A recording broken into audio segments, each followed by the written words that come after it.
வணக்கம். இது எஃப்ஐஆர். நாட்டின் பல்வேறு இடங்களில் நிகழ்ந்த குற்றங்கள் மற்றும் அதன் பின்னணி பற்றிய தொகுப்புகளை இப்போது பார்க்கலாம். திருவண்ணாமலை அருகே மாமியாரை கொலை செய்துவிட்டு மருமகள் காவல் நிலையத்தில் சரணடைந்த சம்பவம் பெரும் பரபரப்பை ஏற்படுத்தியுள்ளது.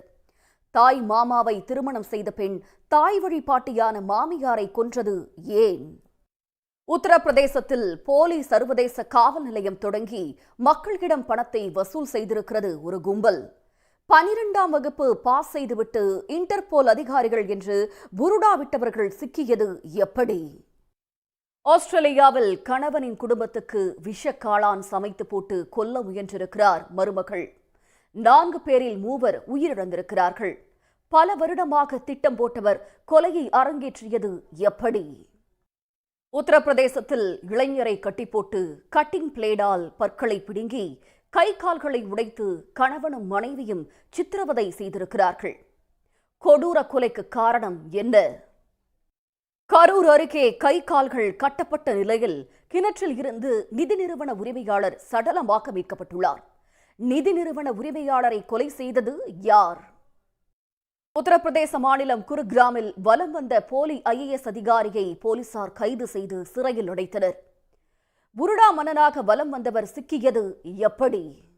திருவண்ணாமலை மத்திய கூட்டுறவு வங்கியில் கவரிங் நகைகளை அடக்க வைத்து 3 கோடி ரூபாய் மோசடி செய்த வங்கி பெண் மேலாளர் உட்பட 3 கைது செய்யப்பட்டிருக்கிறார்கள். கவரிங் நகைகளை அடக்க வைத்து மோசடியை அரங்கேற்றியது எப்படி?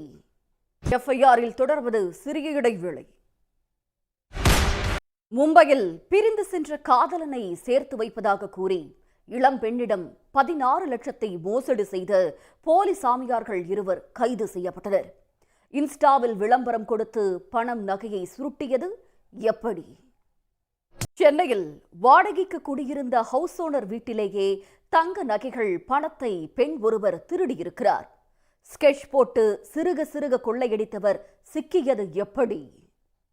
அரக்கோணம் அருகே ஒன்றிய கவுன்சிலரின் கணவர் இளைஞரை ஓட விரட்டி வெட்டி கொண்டிருக்கிறார்.